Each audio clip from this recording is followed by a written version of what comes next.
Chairman higher education commission Javed لغاری سے ملنے ان کے دفتر پہنچے۔ ان کا سرکاری فلیٹ دفتر کے بالکل ساتھ۔ ہائر ایجوکیشن کمیشن کا ادارہ نسبتاً نیا ہے۔ بطور چیئرمین یہ بتائیں کہ اس کی اہمیت یا ضرورت ہے کتنی؟ یہ ہائر ایجوکیشن کا ہی سیکٹر ہے۔ یونیورسٹی سے جو ایک بچے کی، ایک ٹین ایجر کی جو اسکول سے نکلتا ہے، اس کی کیپیسٹی بناتا ہے کہ وہ یہ کام انجام دے سکے۔ ہمارا گریجویٹ جب اپلائی کرتا ہے، چاہے وہ ہارورڈ میں کرے یا اسٹینفورڈ پہ کرے، وہاں سے اس کی اپلیکیشن واپس نہیں آ جائے کہ ہم تمہیں ریکگنائز نہیں کرتے یا تمہارا لیول بہت کم ہے، اس لیول پہ ہم لوگ اس ملک کی ایک آئیڈینٹی لے کے جاتے ہیں، گلوبل لیول پہ اور نیشنل لیول پہ۔ آپ کہاں کہاں پڑھے اور ترکی کیسے چلے گئے؟ میں حیدرآباد میں پیدا ہوا، اسکول وہیں پہ ایک ہی مشنری اسکول ہوتا تھا سینٹ بوناونچر کے نام سے، وہاں پڑھا، پھر گورنمنٹ کالج میں نے پڑھا، پھر وہیں پہ سندھ یونیورسٹی میں انجینئرنگ کالج تھا، مہران یونیورسٹی بعد میں بنی، وہاں سے انجینئرنگ کی ڈگری لی۔ مجھے سب سے پہلے ترکی کی اسکالرشپ ملی۔ ترکی سے جیسے میں نے ماسٹرز ڈگری کی اور میں نے اپلائی کیا تو مجھے امریکہ میں فل اسکالرشپ بھی مل گئی اور میں پی ایچ ڈی کے لیے چلا گیا۔ حیدرآباد میں پیدا ہوئے، ترکی سے ماسٹرز کی ڈگری لی اور نیو یارک سے پی ایچ ڈی کی۔ پاکستان کے تعلیمی نظام میں مسئلہ کیا ہے؟ ہماری جو بیسک ایجوکیشن یہاں پر ہے، جو اسکولوں کی ہوتی ہے، وہ بہت ویک ہے۔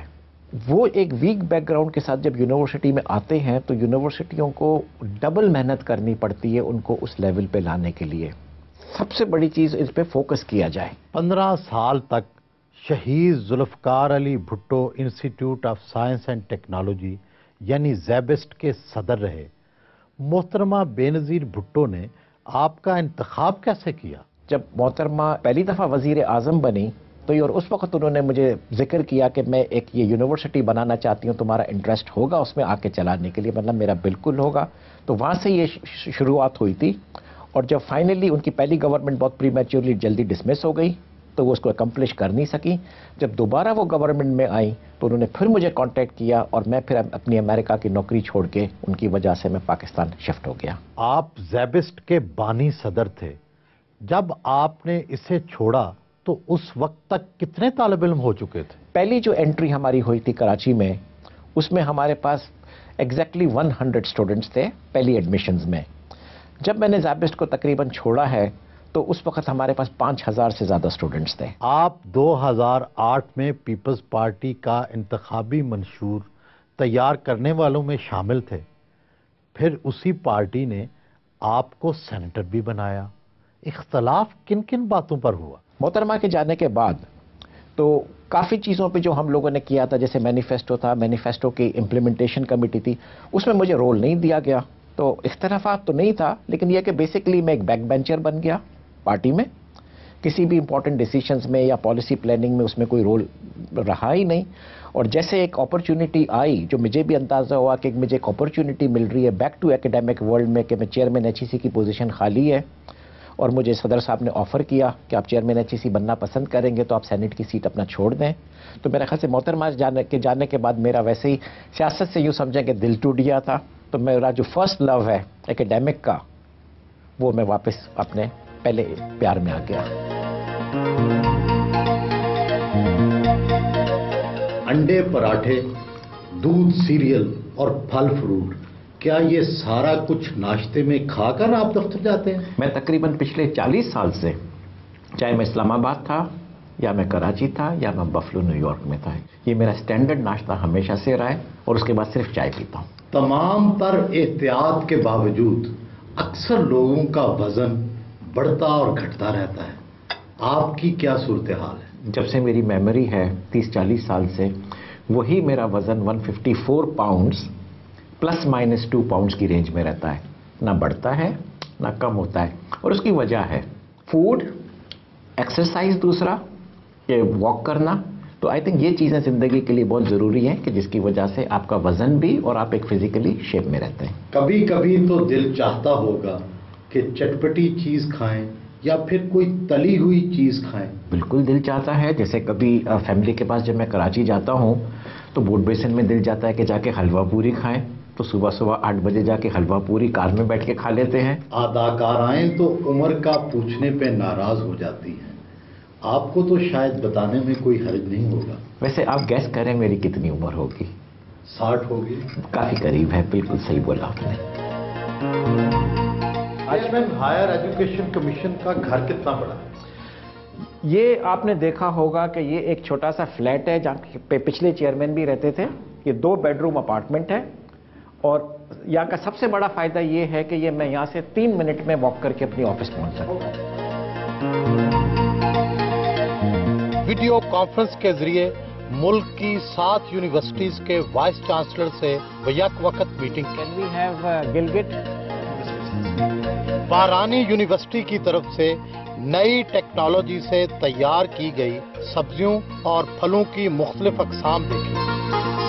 32वीं नेशनल गेम्स में दूसरी पोजीशन हासिल करने वाली HEC की टीम से मुलाकात की।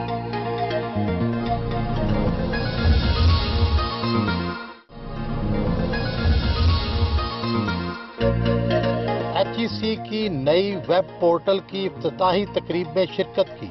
अक्सर शिकायत मिलती हैं कि बैरून मुल्क वजीफे पर जाने वाले तलबा व तालबात को हायर एजुकेशन कमीशन वक्त पर पैसे नहीं पहुंचाता।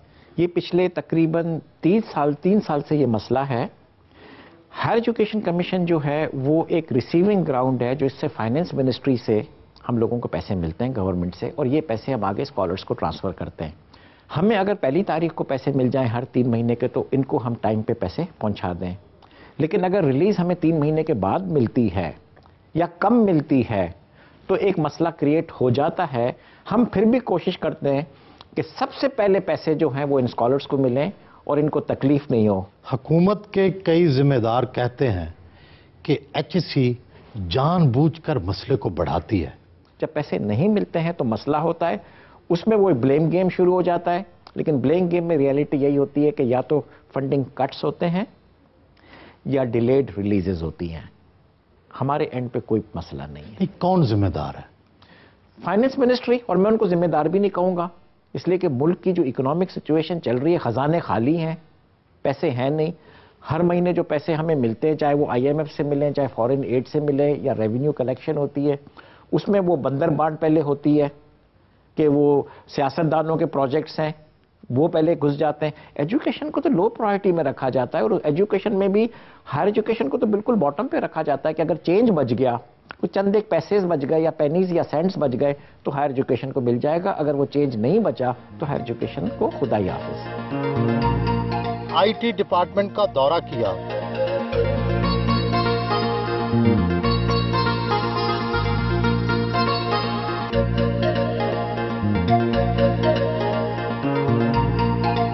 कॉमसेट्स यूनिवर्सिटी इस्लामाबाद पहुंचे।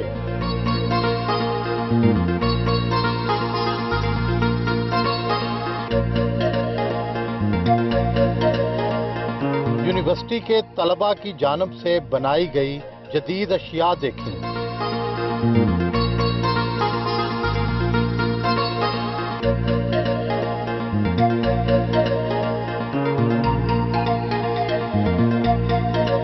तलबा ने जदीद इलेक्ट्रिक वोटिंग मशीन भी तैयार की है।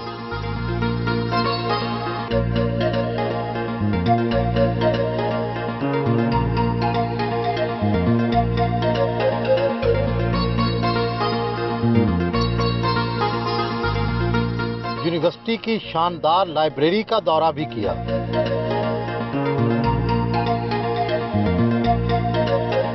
कॉन्फ्रेंस रूम में असातिज़ा से खिताब किया।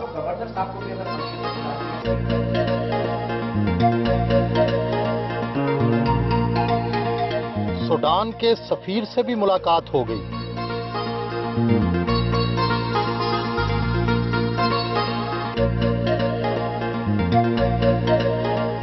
यूनिवर्सिटी के कैफेटेरिया ही में दोपहर का खाना खाया।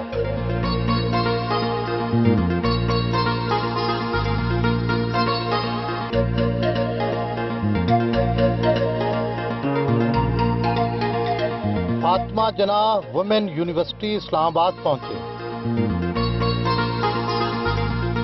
वाइस चांसलर समीना अमीन कादर ने यादगारी शील्ड पेश की।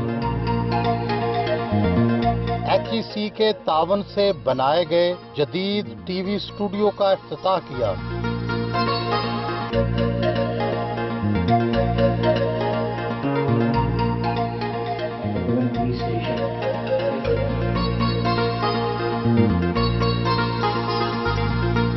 कंट्रोल रूम भी देखा। खवातीन के पहले FM रेडियो का दौरा किया। रेडियो के लिए अपना पैगाम रिकॉर्ड करवाया। लेकिन vision is very long term, vision कभी पूरा नहीं होता। फाइन आर्ट्स डिपार्टमेंट का दौरा किया। यहाँ एनिमेशन भी सिखाई जाती है।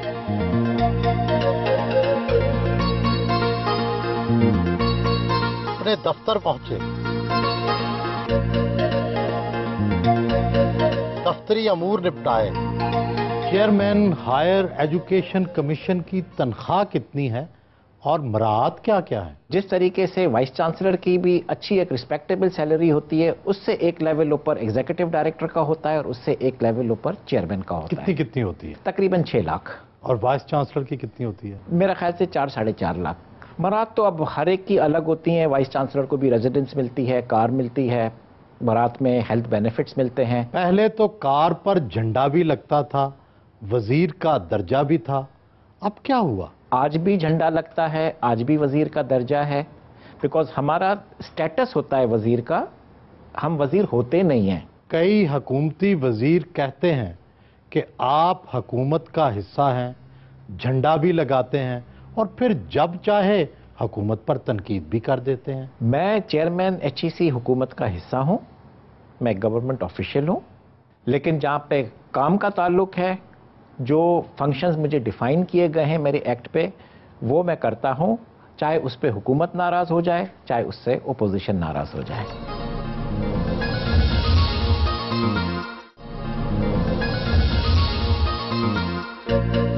इस्लामाबाद के मुख्तलिफ नुमाइंदों से मुलाकात की।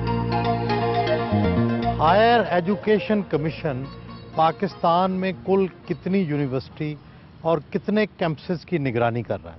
इस वक्त हमारे पास पाकिस्तान में 137 यूनिवर्सिटीज़ हैं और 258 कैंपसेस हैं। हमसाया मुल्क भारत में हायर एजुकेशन के तालिब इल्मों पर कितना खर्च होता है और मुकाबलतन पाकिस्तान में कितना? उनका जो हायर एजुकेशन का जो बजट है वो पाकिस्तान से 20 गुना ज़्यादा है। और अगर बाकी दुनिया के तालीमी बजट को देखा जाए तो बिलखसूस एशिया में तो क्या सूरत हाल है? 195 मुल्क में से पाकिस्तान का जो रैंक है एजुकेशन के इन्वेस्टमेंट में वो 189th है।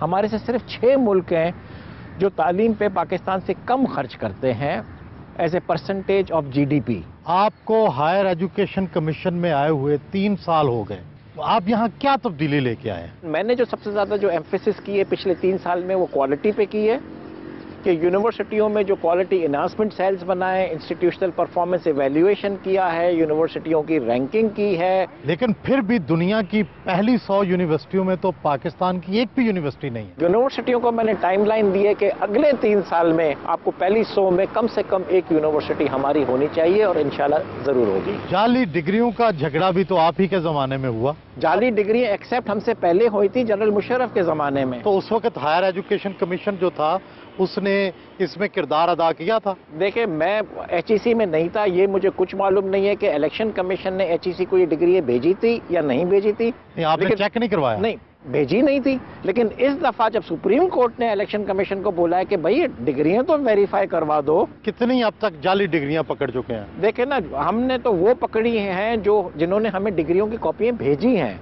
तो जिन्होंने भेजी थी उसमें से तकरीबन 55 उनकी डिग्रियां जाली हैं और अभी भी तकरीबन 200 वो लोग हैं जिन्होंने डिग्री हमें भेजी तक नहीं है। अब तो डिग्री की शर्त ही उठ गई, तो अब अरकान पार्लियामेंट और हायर एजुकेशन कमीशन का तनाज़ा खत्म। हमें इलेक्शन कमीशन या सुप्रीम कोर्ट कोई डिग्री की कॉपी भेजता है क्या वेरीफाई करो, हमारा काम सिर्फ उस हद तक है कि हम वेरीफाई कर लेते हैं। शर्त होना ना शर्त होने से हमारा कोई ताल्लुक नहीं। लेकिन 18वीं आईनी तरमीम के तहत तो तालीम प्रोविंशियल सब्जेक्ट बन चुका है। اب ہائر ایجوکیشن کمیشن کے اختیارات کہاں جائیں گے؟ 18ویں ترمیم نے بولا ہے کہ ایجوکیشن صوبوں کو چلی گئی لیکن ہائر ایجوکیشن فیڈرل رہ گئی. تو آپ مضبوط ہو گئے ہیں پہلے سے. ہم زیادہ مضبوط ہو گئے 18ویں ترمیم. لوگ کہتے ہیں آپ کمزور ہو گئے ہیں. میرے خیال سے وہ کانسٹیٹیوشن کو اٹھا کے پڑھ لیں.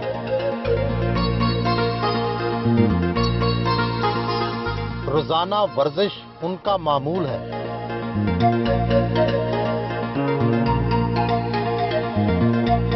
رات کو ہلکی غذا کھاتے ہیں.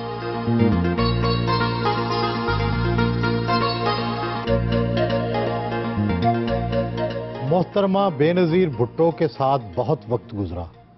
ان میں کیا خاص بات تھی؟ جو محترمہ بے نظیر بھٹو میں نے لیڈرشپ کیپیبلٹی دیکھی وہ میں نے کرنٹلی پاکستان میں کسی لیڈر میں نہیں دیکھی ہے. تو کیا آپ کہنا چاہتے ہیں کہ آپ کو محترمہ بے نظیر بھٹو تو بطور لیڈر پسند تھی، آصف زرداری اتنے پسند نہیں؟ لیکن یہ وہ ماننے کے لیے تیار نہیں ہے. وہ کہتے ہیں کہ میں محترمہ سے بڑا لیڈر ہوں. وہ کہتے ہیں جیسے پنجاب میں ہم لوگ الیکشن لڑ گئے، میں ہوتا تو پنجاب میں الیکشن نہیں ہارتے. ایک وقت میں تو ایسے لگا کہ آپ کی پیپلز پارٹی حکومت سے شدید لڑائی ہو چکی ہے، پھر کیا نامہ و پیام آیا کہ امن ہو گیا؟ پرٹیکولرلی جب ڈگری ویریفیکیشن کا کیس تھا تو یہ لگا کہ ہمارے بیچ میں اختلافات آ گیا ہے، لیکن جب ہم نے اپنی پوزیشن کلیئر حکومت کو بتا دی کہ یہ تو ہمارا فرض ہے، یہ ہمارا فنکشن ہے ڈگری ویریفیکیشن میں، تو اس وقت خود پرائم منسٹر اور خود گورنمنٹ کی بات سمجھ میں آ گئی. بات اتنی سادہ تو نہ تھی. آپ کے بھائی فاروق لغاری کو سندھ حکومت نے گرفتار بھی تو کیا تھا، پھر سب کچھ ٹھیک بھی ہو گیا. ایک وقت آیا تھا جب یہ ڈگری ویریفیکیشنز ہو رہی تھی کہ ان کو گرفتار کیا گیا تھا. ان پہ کافی مقدمات چلے تھے، تقریباً 2 سال تک چلے تھے، اور یہ تقریباً آج سے 6 مہینے پہلے مقدمات ان پہ ختم ہو گئے، اس لیے کہ کچھ سندھ گورنمنٹ میں بھی چینجز آ گئیں. ہائر ایجوکیشن کمیشن کے فرائض میں پلیجرزم یا چربہ سازی کو روکنا بھی شامل ہے. اس میں کس حد تک کامیاب ہوئے؟ اگر کوئی بھی شکایت کرتا ہے، کمپلینٹ کرتا ہے پلیجرزم کے خلاف اور اس کے ساتھ کوئی ایویڈنس دیتا ہے، ہماری پالیسی ہے کہ 90 ڈیز کے اندر ہم لوگ اس کا فیصلہ کر لیتے ہیں اور پلیجرسٹ کے خلاف ایکشن لیتے ہیں. اب تک کتنے یونیورسٹی پروفیسرز کو چربہ سازی کے الزام میں گناہ گار سمجھا گیا ہے؟ تقریباً 49 کے خلاف ہم لوگوں نے ایکشن لے لیا ہے. 79 یا اسی کے لگ بھگ نمبرز کو ہم نے کلیئر کیا ہے، اور کوئی 20 سے 30 کیسز ہیں وہ ابھی تک انڈر اسکروٹنی ہے.